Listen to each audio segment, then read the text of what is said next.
ప్రెగ్నెన్సీలో కామన్గా వచ్చే ప్రాబ్లమ్స్కి ఇంట్లో ఉండే చిట్కాలు ఏంటో తెలుసుకుందాం. జలుబు, దగ్గు.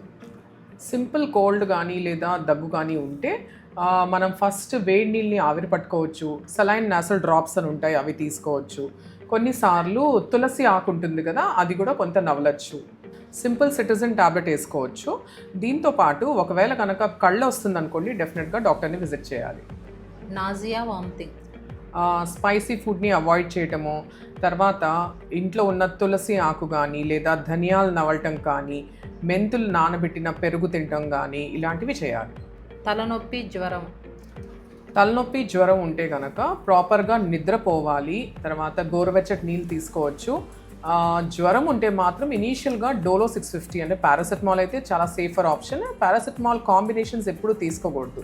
జ్వరం కనుక 2 రోజులు కానీ 3 రోజులు దాటిపోతే మాత్రం డెఫినెట్గా డాక్టర్ని విజిట్ చేయాలి. ఎసిడిటీ లేక గ్యాస్ ట్రబుల్. సో ఇది తెలుసుకున్నాం కదా, ఎలాగో స్పైసీ ఫుడ్ తినకూడదు. ప్లస్ జెలుసిల్ ఈ సిరప్ మాత్రం తీసుకోవచ్చు, లేదా డైజీన్ అని వస్తుంది, లేదా చప్పరిచ్చే బిళ్ళలు ఇవే అవైలబుల్ ఉంటాయి. ఇవి safe. For further interesting updates, please follow my page on Facebook, YouTube and Instagram. Thank you.